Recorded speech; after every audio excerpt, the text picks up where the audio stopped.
అండి, welcome back to my channel అండి. Swathi Jeevan health tips అండి. ప్రెగ్నెన్సీ గురించి మాట్లాడుకుంటానండి. మన న్యాచురల్గా ఇప్పుడు ప్రెగ్నెన్సీ లేట్ చేయొద్దు, ఎందుకు చేయాలి, ఎందుకు చేయకూడదు అని చెప్పాను. ఇప్పుడు ఏంటంటే న్యాచురల్గా మనకు ప్రెగ్నెంట్ రావాలి, ఫాస్ట్గా ప్రెగ్నెంట్ రావాలి, ఏం యూస్ చేయకుండా అంటే మెడికేషన్స్ కానీ, నాటు వైద్యాలు కానీ, ఇంకా ఇంగ్లీష్ మందులు కానీ ఎక్సెట్రా సోన్స్ ఉంటాయి కదా, అవి ఏమి యూజ్ చేయకుండా మీరు న్యాచురల్గా ప్రెగ్నెంట్ ఎలా అవ్వాలనే దాని గురించి మాట్లాడుకుందామండి. న్యాచురల్గా ప్రెగ్నెన్సీ ఎలా అవ్వాలంటే మామూలుగా మన మెన్స్ట్రువల్ సైకిల్ కరెక్ట్గా ఉండాలంటే అప్పుడు మనకు మంత్లీ కరెక్ట్గా మెన్స్ట్రువల్ సైకిల్ ఉండాలండి. అది 28 డేస్కి ఉంటేనే అది కరెక్ట్ సైకిల్ అని చెప్తామండి. అంతకంటే ముందు వచ్చినా ఎందుకంటే వెనకాల వచ్చినా అది ఇర్రెగ్యులర్ పీరియడ్స్ కింద వచ్చింది, కానీ రెగ్యులర్ కింద రాదండి.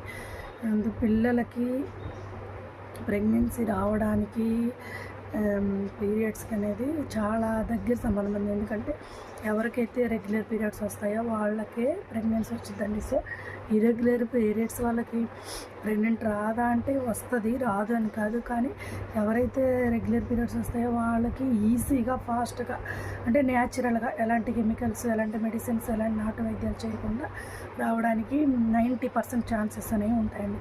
మామూలుగా ఎలాంటి హెల్త్ ఇష్యూస్ ఏమైనా ఉన్నా పీసీఓడి, పీసీఓఎస్, గర్భసంచులు నీటి బుడగలు, లేదా ఇంకొకటి వాటర్ బబుల్స్, గర్భసంచికి ఇన్ఫెక్షన్ అవ్వడం, ఇలాంటి సో మెనీ టైప్స్ ఉంటాయండి. వాటిలో వాళ్ళకి ఏంటంటే స్పెషల్గా గైనకాలజిస్ట్ దగ్గరికి వాళ్ళు కంపల్సరీ వెళ్ళాలి.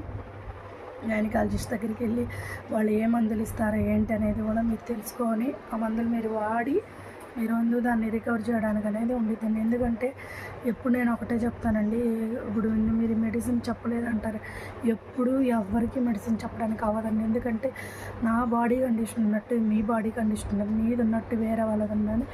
ఒక్కొక్కరి బాడీ వేరు, ఒక్కొక్కరి ఏజ్ వేరు, ఒక్కొక్కరి మ్యారేజ్ లైఫ్ వేరు, ఒక్కొక్కరికి ముందు పీరియడ్స్ ఎలా వస్తాయనేది నాకు తెలియదు. అందుకని నేను ఎప్పుడు ఏ వీడియోలో ఎవరికి నేను ఏ మెడిసిన్ చెప్పనండి.